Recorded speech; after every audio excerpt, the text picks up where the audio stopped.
রাসূল সাল্লাল্লাহু আলাইহি সাল্লাম বলেছেন, এটা উল্লেখ করা সহিহ বুখারী খণ্ড নম্বর ১ পর্ব নম্বর ১০ হাদিস নম্বর ৬৩১, তোমরা নামাজ পড়ো সেভাবে যেভাবে আমাকে পড়তে দেখেছো। সুতরাং আমাদের নামাজ পড়তে হবে রাসূল সাল্লাল্লাহু আলাইহি সাল্লামের মতো। আমাদের নামাজ আল্লাহু আকবার আল্লিন আমিন আল্লাহু আকবার সামি আল্লাহু লিমান হামিদা আল্লাহু আকবার। উঠাও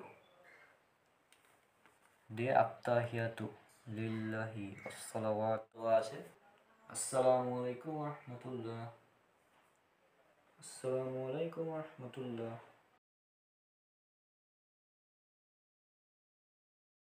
আসসালামু আলাইকুম ওয়া রাহমাতুল্লাহি ওয়া বারাকাতুহু।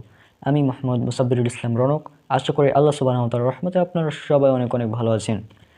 আজকে আমরা সংক্ষেপে কিন্তু বিস্তারিত দলিল সহ নামাজের বিভিন্ন নিয়ম কানুন নিয়ে আলোচনা করব, অর্থাৎ কীভাবে নামাজ বা সলাত আদায় করতে হয় এটা নিয়ে আমরা আলোচনা করব।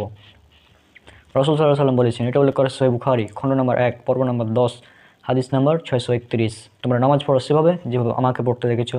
সুতরাং আমাদের নামাজ পড়তে হবে রাসূল সাল্লাল্লাহু আলাইহি সাল্লামের মতো। আমাদের নামাজটা যেন রাসূল সাল্লাল্লাহু আলাইহি সাল্লামের মতো হয় এমনটা করার চেষ্টা করতে হবে।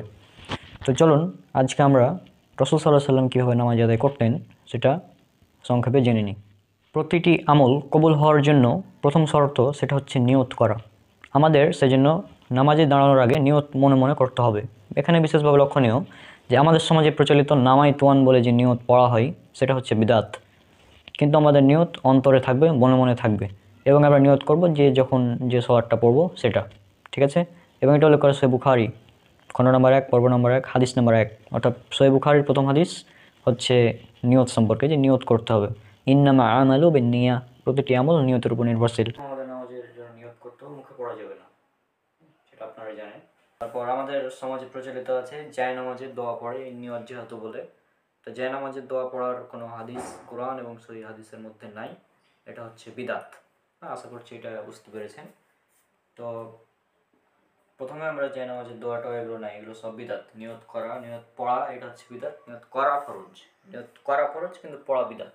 সুতরাং প্রথমে আমাদের নিয়ত করতে হবে। এখানে আরেকটি বিষয় বলে রাখা ভালো, যখন আমরা জামাতে নামাজ পড়ব তখন পরস্পরের পায়ের সাথে পা, কাঁধের সাথে কাঁধ এবং টাকনুর সাথে টাকনু মিলিয়ে দাঁড়াতে হবে, এবং দুইজন মুসল্লির মাঝে ফাঁক রাখা এটা হচ্ছে সুন্নাত বিরোধী কাজ। আর পরস্পরের পায়ের সাথে পা, কাঁধের সাথে কাঁধ মিলিয়ে দাঁড়ানোর হাদিস উল্লেখ করে সহিহ বুখারীতে হাদিস নাম্বার ৭২৫। তাহলে জামাতে নামাজ পড়লে আমরা এভাবে দাঁড়াবো।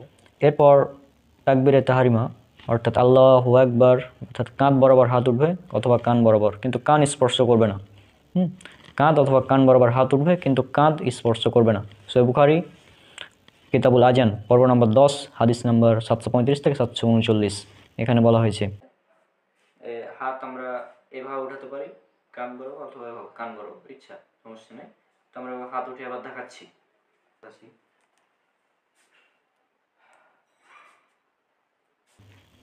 কান বরাবর হাত উঠে এভাবে দাঁড়াতে পারো। আল্লাহ বলেছেন, তোমরা আল্লাহর জন্য একনিষ্ঠ চিত্তে দাঁড়িয়ে যাও, সূরা বাকারা সূরা নম্বর 2 আয়াত নম্বর 238, অর্থাৎ দাঁড়ানো, সলাতে দাঁড়ানো এবং দাঁড়িয়ে দুই হাত এভাবে উত্তোলন করতে হবে কাঁধ বা কান বরাবর। এরপর তাকবীর দিতে হবে, অর্থাৎ আল্লাহু আকবার বলতে হবে।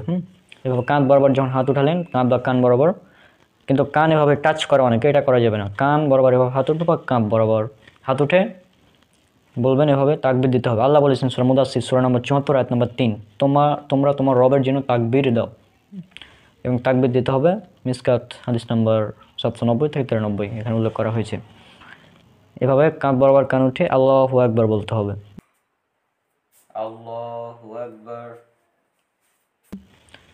এখন ইমাম জোরে আল্লাহু আকবার বলবে, মুক্তাদি বলবে নীরবে, অর্থাৎ আস্তে। যখন আপনি কাঁধ বরাবর হাত উঠালেন বা কান বরাবর, তারপর আল্লাহু আকবার বললেন, তারপরে বাম হাতের জিরা, অর্থাৎ এখানে বাম হাতের জিরার উপর ডান হাত রেখে বুকের উপর স্থাপন করতে হবে, বা জিরার উপর হাত রাখতে হবে, জিরার উপর হাত রেখে ছেড়ে দেবেন যেখানেই যাবে।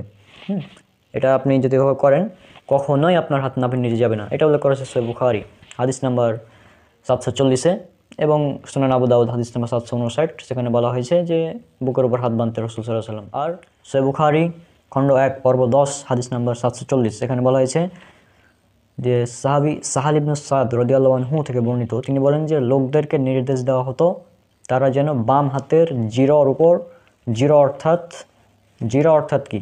জিরা অর্থ হচ্ছে মধ্যমা আঙ্গুলের মাথা থেকে নিয়ে একদম কনি পর্যন্ত, অর্থাৎ যেখান পর্যন্ত আমরা অজু করি সেটাকে বলা হয় জিরা। সহিহ বুখারী পর্ব 5 অর্থাৎ 5 নম্বর অধ্যায় এর 274 নম্বর হাদিস। এখানে বলা হয়েছে রাসূল সাল্লাল্লাহু আলাইহি ওয়াসাল্লাম অজু করার পদ্ধতি দেখানো হয়েছে যে তিনি তার মুখমণ্ডল এবং 2 হাত জিরা পর্যন্ত ধৌত করলেন। অর্থাৎ অজুতে যেখান পর্যন্ত হাত ধৌত করতে হয় সেটা হচ্ছে বুখারীর 274 নম্বর হাদিস, যে জিরা পর্যন্ত, অর্থাৎ এখান পর্যন্ত। সুতরাং আমরা যেখান পর্যন্ত অজুতে হাত ধৌত করি সেখান পর্যন্ত হাত বাঁধতে হবে।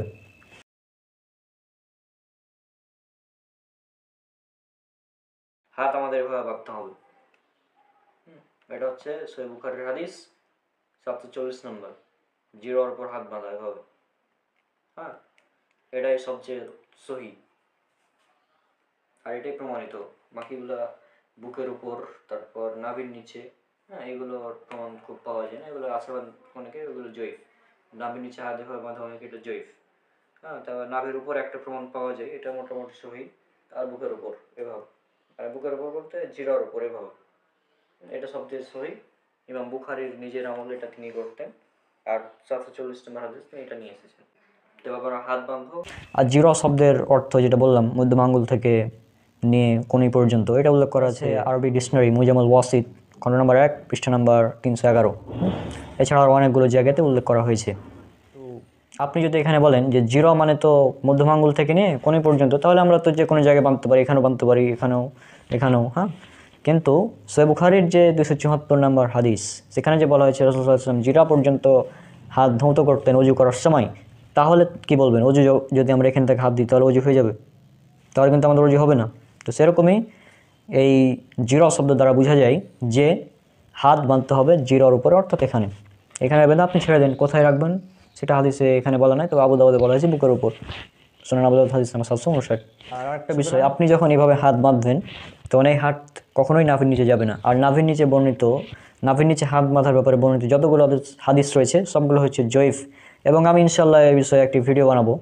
আর দরসে তিরমিজি 2 নম্বর খণ্ড পৃষ্ঠা নম্বর 20, এখানে উল্লেখ করা হয়েছে ইমাম শাফিঈ রাহিমাহুল্লাহ এর মতে বুকের উপর হাত বাঁধা হচ্ছে সুন্নাত। সুতরাং আর আপনারা জানেন আমি ইমাম শাফিঈকে ফলো করি, কারণ ইমাম শাফিঈর মাযহাবটা হচ্ছে সর্বাধিক বিশুদ্ধ মনে করি। এবং হাম্বলি আহমদ ইবনে হাম্বল এবং শাফিঈ তাদের উভয়ের মাযহাবই সর্বাধিক বিশুদ্ধ। সুতরাং ইমাম শাফিঈর মাযহাব হচ্ছে বুকের উপর হাত বাঁধা। এবং সহিহ বুখারীর যে হাদিস আমরা দেখলাম সেখানেও কিন্তু বাম হাতের চিরার উপর ডান হাত রাখতে হবে। এরপর যখন হাত বাঁধা আমাদের শেষ, তখন আমাদের পড়তে হবে সানা অনেকগুলো আছে, আপনার যেটা খুশি পড়তে পারেন, যেটা সহিহ বুখারী পর্ব 10 খণ্ড 1 অনুচ্ছেদ নম্বর 89 হাদিস নম্বর 744 উল্লেখ করা হয়েছে আল্লাহুম্মা বাঈদ বাইনি, এটা পড়তে পারেন। অথবা পড়তে পারেন যেটা উল্লেখ করা আছে সুনান আবু দাউদ হাদিস নাম্বার 775, জামিআত তিরমিজি হাদিস নাম্বার 243, ইবনে মাজাহ হাদিস নাম্বার 806 এবং নাসাই হাদিস নাম্বার 899, যে সুবহানাকাল্লাহুম্মা বিহামদিকা ওয়া তাবারাকা ইসমুকা ওয়া তাআলা জাদ্দুকা লা ইলাহা গায়রুক, যেটা আছে এটা পড়তে পারেন। অথবা আল্লাহুম্মা বাঈদ বাইনি বলে যে সানাটা আছে এটা বেশি বিশুদ্ধ, এটা পড়তে পারেন। যেটা খুশি সেটা পড়তে পারেন, কোনো সমস্যা নেই। সানা পড়া শেষ, আউযুবিল্লাহ বিসমিল্লাহ বলে সূরা ফাতিহা পাঠ করতে হবে। এবং বিসমিল্লাহ যেটা আছে এটা আপনারা আস্তে আস্তে বলবেন, সানা আস্তে আস্তে বলবেন। সূরা ফাতিহা থেকে আমাদের জোরে বলতে হবে। যদি জেরি অর্থাৎ মাগরিব, ঈশা এবং ফজরের সালাত হয় তাহলে আমাদের জোরে বলতে হবে। তা আমি জোরে বলেই দেখাচ্ছি। আর যদি এমনি হয় সাধারণ, তাহলে আস্তে বলতে হবে। যেমন আসরে, জোহরে, আবার মাগরিবের শেষের 1 রাকাত এবং ঈশার লাস্টের 2 রাকাত, এক্ষেত্রে আমাদের আস্তে আস্তে বলতে হবে। আশা করছি এটা বুঝতে পেরেছি। আলহামদুলিল্লাহি রাব্বিল আলামিন আর রহমানির রহিম মালিকি ইয়াউমিদ্দিন ইয়াকা না'বুদু ওয়া ইয়াকা নাস্তাঈন ইহদিনাস সিরাতাল মুস্তাকিম সিরাতাল লাযীনা আন'আমতা আলাইহিম غير المغضوب عليهم ولا الضالين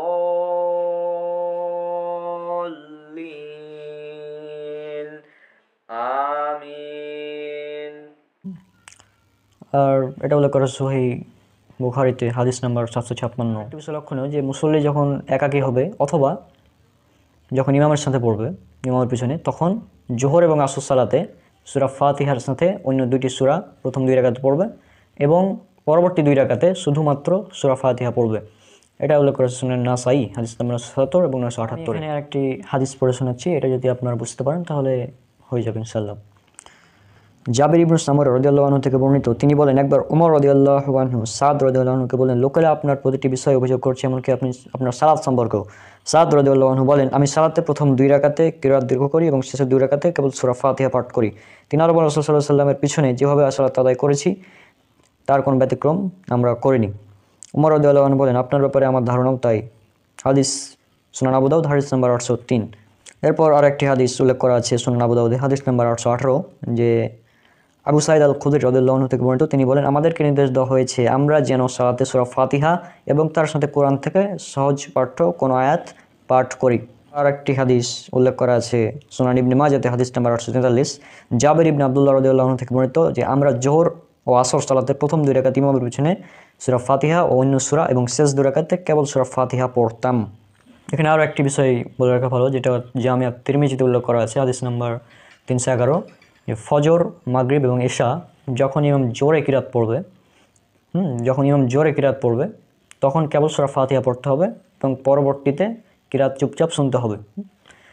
আর পরবর্তী রাকাতে শুধু সূরা ফাতিহা, এটা তো জানা ব্যাপার।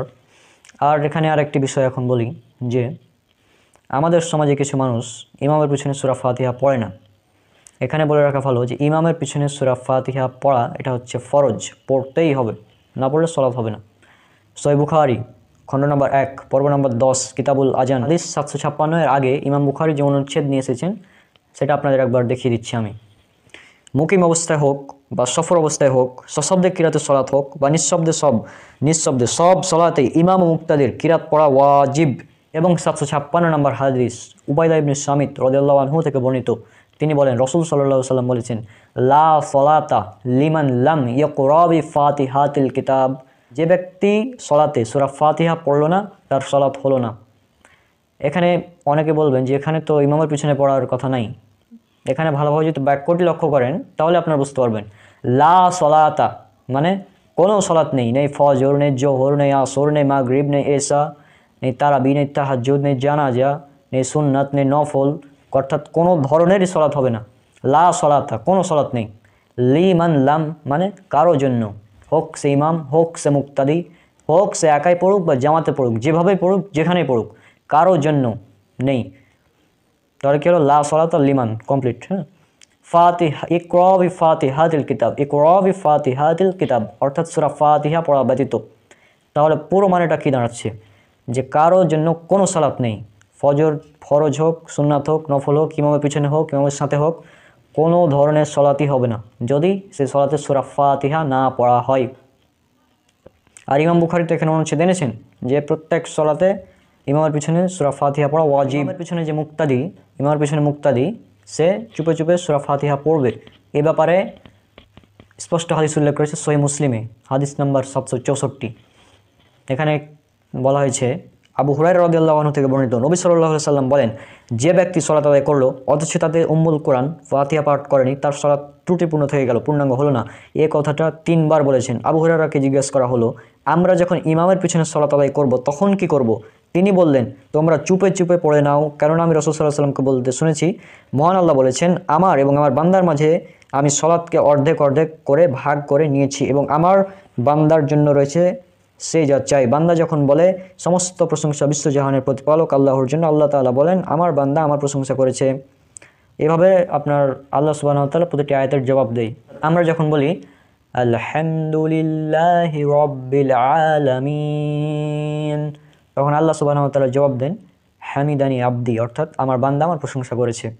এভাবে প্রতিটি আয়াতের আল্লাহ সুবহানাহু ওয়া তাআলা জবাব দেন। সুতরাং আপনি যদি ইমামের পিছনে সূরা ফাতিহা না পড়েন তাহলে এই সওয়াব থেকে বঞ্চিত হবেন। আর একটা বলে রাখা ভালো যে আল্লাহর বান্দা শুধুমাত্র ইমাম না, মুক্তাদিগণ হচ্ছে আল্লাহর বান্দা। সুতরাং এই হাদিস থেকে স্পষ্ট যে ইমামের পিছনে সূরা ফাতিহা পড়তে হবে। আর এর জন্য ইমাম বুখারী তিনি একটি কিতাব রচনা করেছেন আলাদা। এই সেই বই, এই বইয়ের নাম হচ্ছে জুজুল কিরাত অর্থাৎ ইমামের পিছনে পাঠনীয় সর্বোত্তম কিরাত, আর ইমামের পিছনে মুক্তাদির প্রতি রাকাতে সূরা ফাতিহা পড়া ওয়াজিব, এই বই থেকে ইমাম বুখারী প্রমাণ করে দিয়েছেন 300টি হাদিস এনে। আর ইমাম শাফি রাহিমাহুল্লাহ বলেছেন সে ব্যক্তির সালাত জায়েজ নয় যতক্ষণ না সে প্রতি রাকাতে সূরা ফাতিহা না পড়বে। কারণ আর এ থেকে বলা হয় যে ইমাম শাফির মতে হচ্ছে ইমামের পিছনে সূরা ফাতিহা পড়া ফরজ। হাসিয়া জুজুল কিরাত হাদিস নম্বর 226, বাইহাকি মারিফাতুস সুনান হাদিস নম্বর 928। হানাফিরা তারা বলে যে ইমামের পিছনে মুক্তাদির সূরা ফাতিহা পড়ার প্রয়োজন নেই। আর শাফি মালিকি হাম্বলি তারা বলে ইমামের পিছনে সূরা ফাতিহা পড়তে হবে। ইমাম শাফি বলেছেন ফরজ, যদি না পড়ো নামাজি হবে না। তো এই বিষয়গুলো নিয়ে আমি চিন্তা করলাম যে ভাই এত বড় বড় আলেম তারা বলছেন, একজন বলছেন পড়ার দরকার নেই, আর একজন বলছেন যে না পড়লে নামাজি হবে না। আমি তো তখন ভাই বিপদে, আমি এখন কি করব? আমি তো নতুন এই লাইনে। আমি তখন ভাবলাম যে এক কাজ করি, যে এক হুজুর বলছে তো এক হুজুর বলছে ইমামের পিছনে সূরা ফাতিহা পড়ার দরকার নেই, কিন্তু তিনি কিন্তু এটা বলেননি যে ইমামের পিছনে সূরা ফাতিহা যদি পড়ো তাহলে নামাজ হবে না, এই কথা কিন্তু তিনি বলেননি। হ্যাঁ, আর এক হুজুর বলছেন কি যে ইমামের পিছনে সূরা ফাতিহা পড়া ফরজ, না পড়লে নামাজি হবে না। এখন আমি তো সাধারণ মানুষ, আমি আমার সাধারণ চিন্তায় মনে করলাম যে আমার জন্য নিরাপদ কোনটা। দেখলাম আমার জন্য নিরাপদ হচ্ছে সূরা ফাতিহা পড়ে নেওয়া। কারণ আমি যদি সূরা ফাতিহা পড়ে নিই তাহলে সবার মতে আমার নামাজ হয়ে গিয়েছে, কিন্তু যদি আমি ইমামের পিছনে সূরা ফাতিহা না পড়ি তাহলে কারো মতে নামাজ হলো না। এই বিষয়গুলো আসলে বিস্তারিত আলোচনার প্রয়োজন, আমি এখানে বলছি না। তো যাই হোক, আমি এটা বোঝাতে চাচ্ছি যে একজন ইমাম বলছেন যে ইমামের পিছনে সূরা ফাতিহা পড়ার দরকার নেই, আর একজন বলছেন পড়তে হবে, পড়া ফরজ, না পড়লে নামাজ হবে না। তাহলে নিরাপদ হচ্ছে ইমামের পিছনে সূরা ফাতিহা পড়া, তাহলে দুজনের মধ্যে আমার নামাজ হয়ে গেল, নিরাপদ, সেফ, নো প্রবলেম। আর সূরা ফাতিহা পড়তে হবে কীভাবে? মনে মনে, অর্থাৎ জিভা লড়বে কিন্তু উচ্চারণ শব্দ হবে না, যেটা সহিহ মুসলিম হাদিস একাডেমি 764 নম্বর হাদিসে উল্লেখ করা আছে। আবু হুরায়রা বলেছেন তুমি চুপে চুপে সূরা ফাতিহা পড়ো ইমামের পিছনে। আজকে একটা হাদিস আপনাদের দিয়েই দিচ্ছি, এটা হানাফি, শাফি, মালিকি, হাম্বলি, আহলে হাদিস সবার মতে, সবার ঐক্যমতে হাদিসটা সহিহ। এটা পাবেন ইসলামিক ফাউন্ডেশন সুনান দারাকুতনি, এবং আপনারা হাদিস বিডির ওয়েবসাইটে যাবেন, হাদিস বিডির ওয়েবসাইটে পাবেন 1183 নং হাদিস। এই হাদিসটা পড়লে ইনশাল্লাহ ইমামের পিছনে সূরা ফাতিহা পড়তে হবে কি হবে না, এই নিয়ে আশা করি কোনো মতভেদ থাকা উচিত নেই। কারণ দেখুন এখানে হাদিসটি আপনারা লক্ষ্য করুন, স্ক্রিনে দেখুন, পরিচ্ছেদ নামাজ ইমামের পিছনে উম্মুল কিতাব পড়া ওয়াজিব। হাদিস নাম্বার 1183, আবু সাইদ আল ইস্তাখরি আল হাসান ইবনে আহমদ রহমাহুল্লাহ থেকে ইয়াজিদ ইবনে শারিক রহমাহুল্লাহ থেকে বর্ণিত, তিনি উমর রাদিয়াল্লাহু আনহু এর নিকট ইমামের পিছনে কিরাত পাঠ করা সম্পর্কে জিজ্ঞেস করেন। তিনি বলেন তুমি ফাতিহাতুল কিতাব পড়ো। আমি বললাম যদি আপনি ইমাম হন? তিনি বললেন যদি আমি ইমাম হই তবুও। আমি বললাম আপনি যদি সশব্দে কিরাত পড়েন? তিনি বলেন যদিও আমি সশব্দে কিরাত পড়ি তবু। মানে এই হাদিসের সমস্ত রাবি নির্ভরযোগ্য এবং এই হাদিসটা হচ্ছে সহিহ। এই হাদিসকে জয়ীফ প্রমাণ করার মতো কোনো মুকাল্লিদ এ পর্যন্ত জন্ম হয়নি। এটা হচ্ছে হাদিস, স্পষ্ট একদম, ইমামের পিছনে সূরা ফাতিহা পড়তে হবে কি পড়তে হবে না।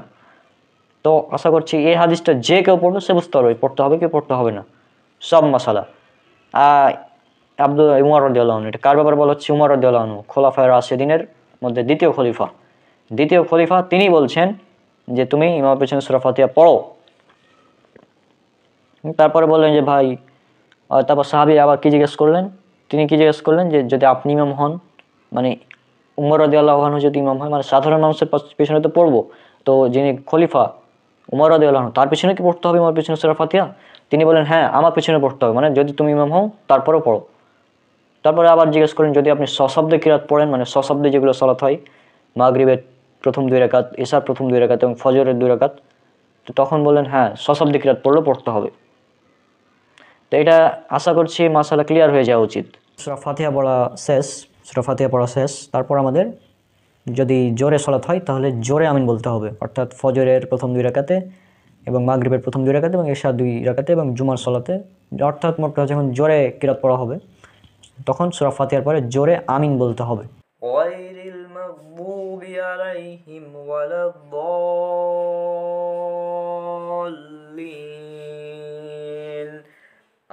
আমিন। ইমাম বুখারী তার কিতাবে সহিহ বুখারীতে অনুচ্ছেদ নিয়ে এসেছেন 780 নম্বর হাদিসের পূর্বে 111 নম্বর অনুচ্ছেদ, সেখানে বলা হয়েছে, সেখানে বাব নিয়ে এসেছেন যে আতা রাহিমাহুল্লাহ বলেন আমিন হলো দোয়া। তিনি আরও বলেন আব্দুল্লাহ ইবনে জুবাইর রাদিয়াল্লাহু আনহু তার পিছনে মুক্তাদিগণ এত জোরে আমিন বলতেন যে মসজিদে গুম গুম শব্দ হতো। আর এরপর 780 নং হাদিস যেটা বলা হয়েছে, নবী সাল্লাল্লাহু আলাইহি ওয়াসাল্লাম বলেন ইমাম যখন আমিন বলেন তখন তোমরাও আমিন বলো, কেননা যার আমিন বলা ও মালাইকার আমিন বলা এক হয় তার পূর্বের সব গুনাহ ক্ষমা করে দেওয়া হয়। এখান থেকে স্পষ্ট হলাম যে আমিন জোরে বলতে হবে। এবং যদি আরও স্পষ্ট হাদিস দেখতে চান তাহলে চলে যান সুনান আবু দাউদে হাদিস নম্বর 932, দারাকুতনি হাদিস নম্বর 1267, দারিমি হাদিস নম্বর 1283। এখানে বলা হয়েছে রাসূল সাল্লাল্লাহু আলাইহি ওয়াসাল্লাম যখন বলতেন গায়রিল মাগদুবি আলাইহিম ওয়ালাদ-দাল্লিন, তখন সশব্দে বলতেন আমিন। তাহলে এখান থেকে স্পষ্ট যে আমাদের সশব্দে আমিন বলতে হবে যদি জোরে কিরাতের সালাত হয়। আর 780 নম্বর যে হাদিস যেখানে বলা হয়েছে যে ইমাম যখন আমিন বলে তখন তোমরাও আমিন বলো, তো ইমাম যদি আমিন কখন বললো, আমিন যদি জোরে না বলে তাহলে আমরা কীভাবে বুঝবো যে ইমাম আমিন জোরে বললো নাকি আস্তে বললো বা কখন বললো? সুতরাং এখান থেকে বুঝা যাচ্ছে ইমাম যখন বলবেন আমিন তখন আমাদেরকে বলতে হবে আমিন। সুতরাং এবং আর একটি হাদিস উল্লেখ করা আছে ইবনে মাজাতে হাদিস নম্বর 856, এখানে বলা হয়েছে ইহুদিরা তোমাদের দুইটি বিষয়ের ক্ষেত্রে খুবই ঈর্ষা করে, সেটা হচ্ছে আমিন এবং সালাম। আমাদের সমাজে অনেকে সালাম ঠিকই জোরে দেয়, আসসালামু আলাইকুম জোরে সালাম দেয়, কিন্তু আমিনের বেলায় ফের আস্তে আমিন বলে। আজীব ব্যাপার, মানে একটা জোরে বলছে আর একটা আস্তে বলছে, আজীব পুরাই। আর ইনশাল্লাহ আমি এই যে সলাতে হাত বাঁধার স্থান নিয়ে বিস্তারিত একটি ডিটেলস ভিডিও বানাবো, তারপর সলাতে আমিন আস্তে বলতে হবে নাকি জোরে আমিন বলতে হবে এটা নিয়ে একটা ভিডিও বানাবো, এবং আরেকটি ভিডিও বানাবো ইমামের পিছনে সূরা ফাতিহা পড়তে হবে এই ব্যাপারে। এবং এই তিনটি বিষয় ইখতিলাফি বিষয় এবং এই বিষয়ে আমাদের প্রচুর গবেষণা করতে হবে এবং ভিডিও বানাতে হবে। এই ভিডিও বানিয়েছি আমি রফল ইয়াদাইন নিয়ে, অর্থাৎ রুকুতে যাওয়ার সময়, রুকু থেকে ওঠার সময়, এটা নিয়ে আমি ভিডিও অলরেডি বানিয়েছি একটা, আরও একটি বানাতে হবে। সেখানে জাস্ট সহিহ বুখারী থেকে প্রমাণ করেছিলাম সূরা ফাতিহা শেষ, আমিন শেষ, কিরাত শেষ, তারপরে আমাদের দুই হাত কাঁধ অথবা কান বরাবর উত্তোলন করে রুকুতে যেতে হবে। এটা উল্লেখ করা আছে সহিহ বুখারীতে হাদিস নম্বর 735 থেকে 739। আমাদের অন্য একটা সূরা পড়া শেষ, তারপরে জাস্ট আমরা হাত রফল ইয়াদাইন করে আবার সিজদাতে মানে রুকুতে যাব। রুকুতে যাওয়ার সময় দুই হাত উত্তোলন করতে হবে।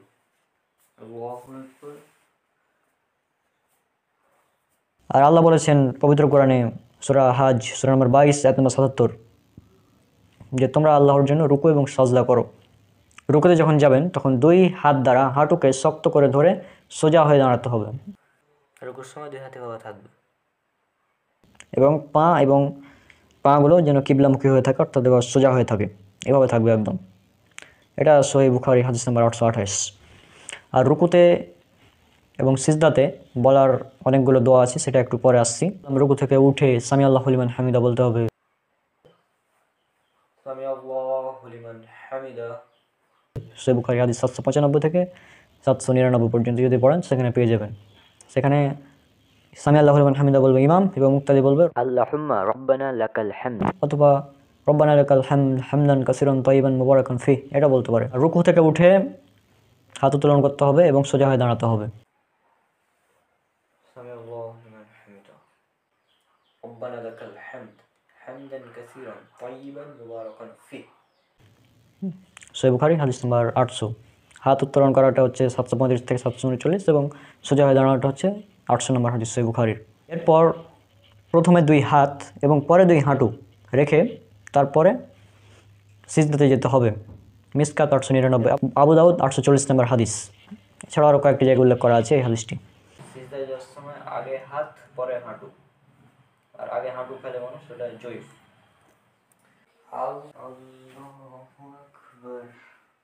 এবং এখানে বলে রাখা ভালো যে আগে হাঁটু এবং পরে হাত রাখার হাদিসটি হচ্ছে জয়ীফ। ইবনে মাজাতে উল্লেখ করা আছে আপনার যে হাদিসটা আগে হাঁটু রাখার তারপরে হাত, এবং আবু দাউদ 838 নম্বর হাদিস। এই হাদিসটা হচ্ছে জয়ীফ। জয়ীফ কেন? এই জয়ীফ হাদিস শেখার আগে আমাদের একটি হাদিসের উসুল জানতে হবে।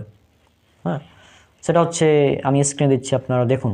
মুদাল্লিস ও মুদাল্লিসের হুকুম। ইমাম ইবনে হিব্বান রাহিমাহুল্লাহ বলেন, সুতরাং যতক্ষণ পর্যন্ত মুদাল্লিস যদিও সে শিকা হয় হাদ্দাসানি বা সামিতু না বলবে, অর্থাৎ সামার তাসবি না করবে, তাহলে তার রেওয়ায়ত থেকে হুজ্জাত কায়েম করা, দলিল গ্রহণ করা জায়েজ হবে না।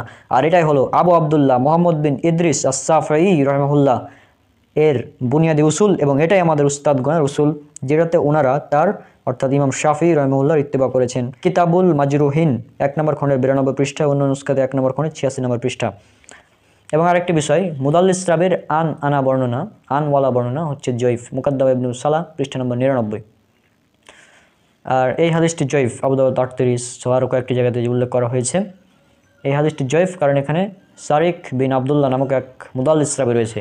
এই মুদাল্লিস রাবি থাকার কারণে হাদিসটি জয়ীফ, এবং এই হাদিসটি একই সাথে সুনান আবু দাউদ হাদিস নাম্বার 840-এর বিরোধী, যেটা সহিহ হাদিস।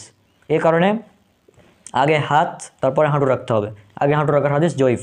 সিজদাতে দুই হাতটি আপনার কিবলামুখী হয়ে, যেভাবে কিবলা আলা বলবো, এবং হাতগুলো থাকবে হবে হাতের নিচে ফাঁকা থাকবে, এমন ফাঁকা রাখতে হবে যেন বগলের নিচ দিয়ে একটা বুকের বাচ্চা যেতে পারে ছোট।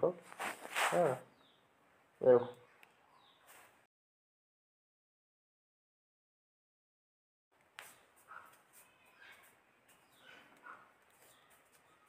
মুখী হয়ে কাঁধ বরাবর থাকবে, এবং হাতের আঙ্গুলগুলো এভাবে মিলিয়ে রাখতে হবে, আর এভাবে কোণে উঁচু রাখতে হবে এবং বগল ফাঁকা রাখতে হবে। মিসকাত হাদিস, বুলগুল মারাম হাদিস নম্বর 297 এবং বুখারি হাদিস নম্বর 807। এরপর সিজদা লম্বা হবে এবং পিঠ সোজা থাকবে, যেন নিচ দিয়ে একটি বকরির বাচ্চা যাওয়ার মতো ফাঁকা থাকে, মিসকাত হাদিস নম্বর 890। আর দুই পা খাড়া করে একত্রে মিলিয়ে রাখতে হবে, আর এ সময় আঙ্গুলগুলো কিবলামুখী হয়ে থাকবে। সিজদা হবে 60টি হাড়ের উপর, অর্থাৎ 60টি অঙ্গ, নাক সহ কপাল, দুই হাত অর্থাৎ দুই হাতের তালু, দুই হাঁটু, তারপর দুই পায়ের আঙ্গুলের অগ্রভাগ, মোট 60টি অঙ্গ মাটিতে লাগিয়ে সিজদা করতে হবে, মিসকাত হাদিস নাম্বার 887। আর রুকু এবং সিজদার দোয়াগুলো আমি আগে বলিনি, কারণ অনেকগুলো দোয়া রয়েছে, আমি যে কয়েকটি খুঁজে পেয়েছি সে কয়েকটি এখানে বলছি, আপনারা দেখুন। একটি দোয়া রয়েছে সহিহ মুসলিমে হাদিস নাম্বার 978 এবং সুনান আবু দাউদ হাদিস নাম্বার 872, বলা হয়েছে সুবহুন কুদ্দুসুন রব্বুল মালাইকাতি ওয়ার রূহ। এটা রাসূল সাল্লাল্লাহু আলাইহি ওয়াসাল্লাম রুকু এবং সিজদা উভয় জায়গাতে পড়তেন। এবং সহিহ মুসলিমে আরও একটি হাদিস, এটা উল্লেখ করা আছে 976 নম্বর, সেটা হচ্ছে সুবহানাকা ওয়া বিহামদিকা লা ইলাহা ইল্লা আনতা। এটা পড়তে পারেন রুকু এবং সিজদা উভয়তে, অথবা পড়তে পারেন সুবহানাকা আল্লাহুম্মা রব্বানা ওয়া বিহামদিকা আল্লাহুম্মা গফিরলি। এটা আছে সহিহুল বুখারী হাদিস নাম্বার 794 এবং 817-তে। আমল করে থাকি, যেটা প্রচলিত সেটাও সঠিক, সমস্যা নেই। সেটা আছে তিরমিজি 262, নাসাই 1007 এবং ইবনে মাজাহ 897-তে, যে রুকুতে সুবহানা রব্বিয়াল আযীম এবং সিজদাতে সুবহানা রব্বিয়াল আলা, এই যে দোয়াটা আছে এটাও পড়তে পারেন। অর্থাৎ রুকুতে যদি পড়েন, এটা যদি পড়েন রুকুতে সুবহানা রব্বিয়াল আযীম এবং সিজদাতে সুবহানা রব্বিয়াল আলা, অথবা ওই তিনটা দোয়ার মধ্যে যে কোনো একটা, আপনার যখন যেটা খুঁজে পড়তে পারেন, সমস্যা নেই। আর আমি কয়েকটি খুঁজে পেয়েছি, এছাড়াও আর অনেকগুলো দোয়া রয়েছে, সেগুলো পড়তে পারেন। সিজদা থেকে উঠে বাম পায়ের পাতার উপর বসবে এবং ডান পায়ের পাতা খাড়া রাখবে, এ সময় প্রশান্তির সাথে বসবে, সহিহুল বুখারী হাদিস নাম্বার 828। আর দুই সিজদার মাঝে বলতে হবে রব্বিগ ফ্রিলি, এটা উল্লেখ করা হচ্ছে ইবনে মাজাতে হাদিস নাম্বার 897, সুনান আবু দাউদ হাদিস নাম্বার 874, নাসাই হাদিস নাম্বার 1069, 1145, দারিমি হাদিস নাম্বার 1324, মুসনাদ আহমদ হাদিস নাম্বার 22866। এখানে আরেকটা বিষয় বলে রাখা ভালো, দুই সিজদার মাঝে আল্লাহুম্মা গফিরলি ওয়ারহামনি ওয়াহদিনি ওয়াফিনি ওয়াজবুরনি ওয়ারজুকনি বলে যে দোয়াটা আছে আবু দাউদে 850 নম্বর হাদিসে, এই হাদিসটা হচ্ছে জয়ীফ। কেন জয়ীফ? কারণ এখানে একজন মুদাল্লিস রাবি রয়েছে যার নাম হচ্ছে হাবিব বিন আবি সাবিত। আর এটা তো বললামই যে মুদাল্লিস রাবির আনওয়ালা বর্ণনা জয়ীফ, এটা তো কিছুক্ষণ আগে উসুলটা বলে দিলাম, হাদিসটা জয়ীফ। তবে ওই দোয়াটি সঠিক, ওই দোয়া যে আল্লাহুম্মা গফিরলি ওয়ারহামনি ওয়াহদিনি ওয়াফিনি ওয়াজবুরনি ওয়ারজুকনি যে দোয়াটা রয়েছে সহিহ মুসলিম এবং 6743 নম্বর হাদিসে, মানে যেটা বলা হয়েছে যে আল্লাহুম্মা গফিরলি ওয়ারহামনি ওয়াহদিনি ওয়াফিনি ওয়ারজুকনি, অর্থাৎ হে আল্লাহ আমাকে মাফ করুন, আমার প্রতি দয়া করুন, আমাকে সঠিক পথ প্রদর্শন করুন, আমাকে সুস্থতা দান করুন এবং আমার জীবিকা উপকরণ দান করুন। সহিহ মুসলিমের 6743 নম্বর হাদিস। এটা দোয়াটা সঠিক, তবে দুই সিজদার মাঝে পড়া যাবে না, দুই সিজদার মাঝে পড়তে হবে রব্বিগ ফ্রিলি, যেটা সহিহ হাদিস। দ্বিতীয় ও চতুর্থ রাকাতে দাঁড়ানোর সময় সিজদা থেকে উঠে কিছুক্ষণ বসতে হবে, তারপর উঠতে হবে। বুখারী 823, রাসূল সাল্লাল্লাহু আলাইহি ওয়াসাল্লাম দ্বিতীয় সিজদা হতে মাথা উঠিয়ে সোজা হয়ে না বসে দাঁড়াতেন না, সহিহ বুখারী হাদিস নাম্বার 802। এক রাকাত যখন শেষ তখন আমরা কিছুক্ষণ বসবো, প্রায় 3-4 সেকেন্ড, এক রাকাত শেষ হয়ে গেল। তারপরে আমরা এভাবে বলবো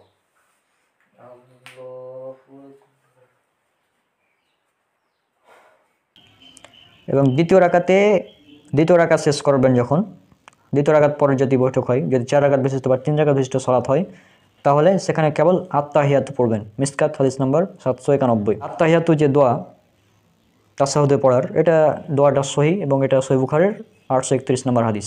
আর প্রথম বৈঠক থেকে সোজা হয়ে দাঁড়িয়ে কাঁধ বা কান বরাবর হাত উঠিয়ে রফুল ইয়াদাইন করবে তাকবীরে তাহরিমার সময়, রুকুতে যাওয়ার সময়, রুকু থেকে ওঠার সময় এবং 2 রাকাত শেষে যখন সালাত আদায় শুরু করবেন তখন 2 হাত উত্তোলন করতে হবে। সহিহ বুখারী হাদিস নাম্বার 739। আর শেষ বৈঠক যদি হয় তাহলে আত্তাহিয়াতু দুরুদ আর দোয়া মাসুরা পড়তে হবে। সহিহ বুখারী হাদিস নাম্বার 835। দুরুদ যেটা আল্লাহুম্মা সাল্লি আলা মুহাম্মাদ ওয়া আলা আলি মুহাম্মাদ কামা সাল্লাইতা আলা ইব্রাহিম ওয়া আলা আলি ইব্রাহিম ইন্নাকা হামিদুম মাজিদ, আল্লাহুম্মা বারিক আলা মুহাম্মাদ ওয়া আলা আলি মুহাম্মাদ কামা বারাকতা আলা ইব্রাহিম ওয়া আলা আলি ইব্রাহিম ইন্নাকা হামিদুম মাজিদ। এটা 3377 নম্বর হাদিস সহিহ বুখারীর। আর একটি দোয়া সহিহ বুখারীর 1377 এবং সহিহ মুসলিমের 1211 নম্বর হাদিসে উল্লেখ করা আছে যে রাসূল সাল্লাল্লাহু আলাইহি ওয়াসাল্লাম দাজ্জালের ফিতনা, কবরের আযাব ইত্যাদি থেকে পানাহ না আছে সালাম ফিরাতেন না। অর্থাৎ সালাম ফিরানোর আগে আরেকটি দোয়া পড়া যায়, সেটা হচ্ছে কবর, জাহান্নামের আযাব এবং জীবন মৃত্যু ও দাজ্জালের ফিতনা থেকে আশ্রয় চাওয়া। এটা আপনারা পড়তে পারেন। আল্লাহুম্মা ইন্নী আউযু বিকা মিন আযাবিল কবর ওয়া মিন আযাবি জাহান্নাম ওয়া বি আযাবি জাহান্নাম ওয়া মিন ফিতনাতিল মাহিয়া ওয়াল মামাত ওয়া মিন ফিতনাতি শাররি ফিতনাতি মাসিহিদ দাজ্জাল। এরপর দোয়া মাসুরা যেটা সহিহ বুখারী 834 নম্বর হাদিসে উল্লেখ করা হয়েছে, এটা আপনারা পড়বেন। সেটা হচ্ছে আল্লাহুম্মা ইন্নী যালামতু নাফসি যুলমান কাসীরা ওয়া লা ইয়াগফিরু যুনুবা ইল্লা আনতা ফাগফির লি মাগফিরাতাম মিন ইনদিকা ওয়ারহামনি ইন্নাকা আনতাল গফুরুর রহিম। আর শেষ বৈঠকে বসার সময় বাম পায়ের পাতার উপর বসবে এবং ডান পায়ের তলা দিয়ে বাম পায়ের অগ্রভাগ বের করে নিতম্বের উপর বসবে এবং ডান পা খাড়া রাখবে, আঙ্গুলগুলো কিবলামুখী করবে। বুখারী হাদিস নাম্বার 828, মিসকাত হাদিস নাম্বার 792, আবু দাউদ হাদিস নাম্বার 730। 2 রাকাতে বসার সময় আমাদের পায়ের পজিশনটা এবার দেখাচ্ছি কিভাবে থাকবে। 2 রাকাত বিশিষ্ট যখন সালাত আদায় করব তখন আমাদের পা এভাবে থাকবে, অর্থাৎ এভাবে আমরা বসবো পায়ে 2 রাকাত বিশিষ্ট বা 3 রাকাত বিশিষ্ট সালাতে। আর যখন 4 রাকাত বিশিষ্ট সালাত হবে জোহর, আসর এবং ইশা, তখন চতুর্থ রাকাতে মানে সব লাস্ট রাকাতে আমরা বসবো এভাবে, এই যে পায়ের একটা এভাবে বের হয়ে যাবে যে আমরা এভাবে বসবো। এটা হচ্ছে সুন্নাহ, তো এমনি বসলে সমস্যা নেই। সহিহ মুসলিমের হাদিস নাম্বার 1194 থেকে 1198 পর্যন্ত যে হাদিস বর্ণিত হয়েছে যে যখন আমরা তাশাহুদে বসবো শুরু থেকে একদম শেষ পর্যন্ত এভাবে আঙ্গুল অনবরত নড়বে বা খাড়া রাখবে, এভাবে আঙ্গুলটা নড়বে তাশাহুদে। ওই যে একবার আশহাদু আল্লা ইলাহা ইল্লাল্লাহ বলে উঠানো, আশহাদু আল্লাহ বলে সাথে উঠানো, ইল্লাল্লাহ বলে নামিয়ে ফেলা, এটার কোনো দলিল নাই, এটা হচ্ছে বিদআত।